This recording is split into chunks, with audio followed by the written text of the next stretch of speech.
Africans love their fast food, there's no doubt about it. So much so, obesity has become a problem for many people.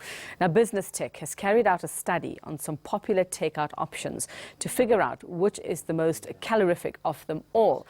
Now, if you love pizza and burgers, then you might want to listen up. Dietitian Pippa Mullins is here to weigh in on the choices that you should or shouldn't be making this morning. Pippa, good morning. Breakfast of champions. Something. I was going to say, so I know, early in the morning. Don't I have the best job? I mean, this is why I stay. This is why I get up at 3:30, because they feed me stuff like this. I'm kidding. I would explode if I ate any of this. So we're looking at the study, Pippa, where we're looking at some of the I'm not going to say warnings, but what they've looked into and what's been deemed the most fattening fast food meals in South Africa. Let's start with something like your pizza. And they've been quite specific about not all pizzas, some types of pizzas, the stuffed and stacked pizza. Yes. So it's not just a matter of a base with a topping. We've got things inside, we've got things underneath, we've got what looks like many layers. What makes this unhealthy? So this is a triple-decker pizza, and yeah. I mean, we all know that fast food is going to be calorific, but you can certainly... Let's show the different... Oh, I've got to reach over there. Let's show the different layers here, also, if you want to see that. I mean, I'm looking at... Are there two bases? So like three bases, right? Okay, so you're in the middle of telling us what this is, So with fast foods, you can just keep adding on and on and on. So this is probably like more than 3 times the calories of a normal pizza. So, and there's a sausage in between here. Exactly. In the crust. Can you see that? Or can you see that there? Let me show you that there. Yeah. There's a sausage in there. So this is definitely a no-no. Yeah, so what I tell my clients is that it's okay to have a pizza or a takeaway once or twice a week. That's not going to make anyone obese. Yeah. But it's when someone's doing this frequently and then they're choosing the triple-decker over the normal. And when they and can eat an entire pizza by themselves, because I know people who can do that. So this is definitely... Well, I'll tell you, all I can eat from this thing is probably this bit of protein. The rest of it, because I'm wheat intolerant, will actually kill me. So exactly. That's as far as I'm going to go this morning. But the other thing is, well, burgers, which we also could be a once-a-week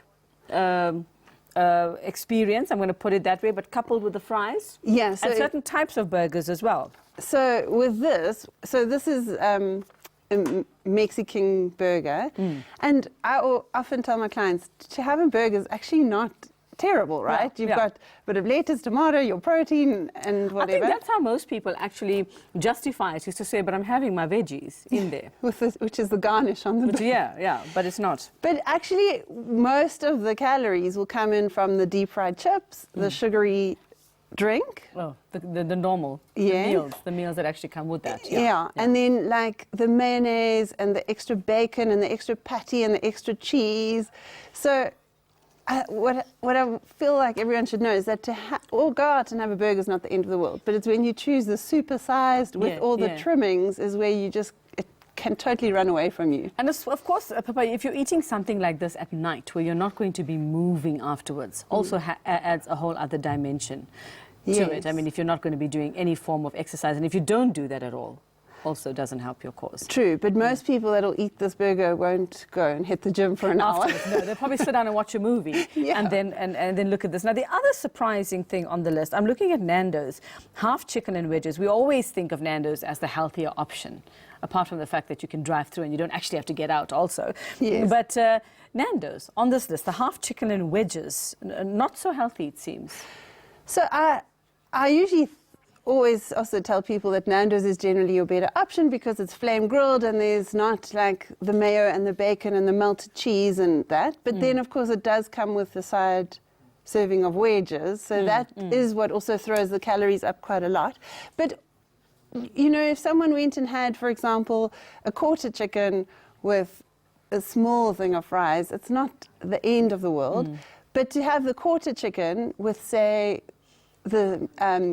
salad and the mealie or the veggies and the roll, it would be so much better. So then it's actually not so terrible. It's not so terrible. Okay, so let's talk calories. Let's look at what we're looking at here. We're looking at the stacked, this triple-decker pizza. Can you break down for us what we're looking at in terms of calories there? Yeah.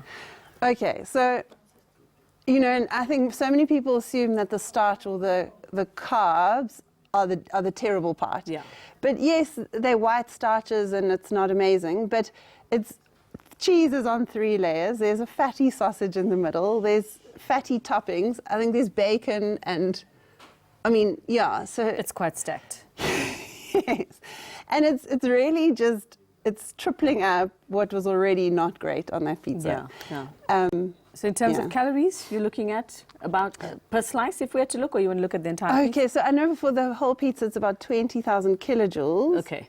And an average person who's not trying to lose weight, a male, should be on about 8.5, right? So it's more than double. More than what anyone should be having. Yeah, for the whole day. But the thing is, no one would just eat that for the day. They would have still had breakfast and lunch and a few coffees with sugar in. And so by the end of the day, they could be on 4 times what they should have eaten for a day. And apart from weight gain, I mean, I know some people who can eat an entire pizza, Pippa, and not put on weight, but there are other health risks as well, aren't there?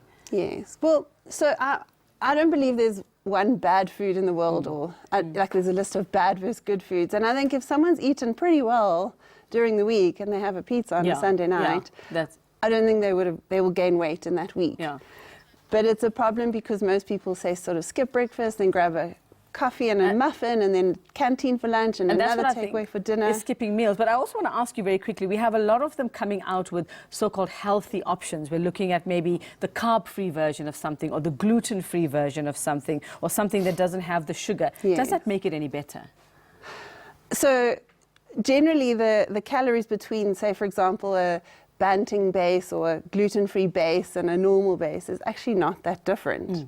And so I think unless you've got you're specifically following a banting diet, then that's probably your better choice. Or if you're gluten intolerant, then you go for the gluten-free base. But certainly not if you're trying to lose weight or save on calories. It's not going to help you much, right? So once a week, once in a while, don't eat the entire pizza. Share it with some friends. It's really not that bad, but beware that it's not the healthy option. Exactly. And don't go for the triple decker. Just have your normal pizza. And enjoy it. Aim and low. Aim low. All right. Thanks very much for that. Dietitian Pippa Mullins giving us some tips on healthy eating. I'm going to grab a fry because I can and I have witnesses. I'm just having one. Up next, international news and then your weather after that.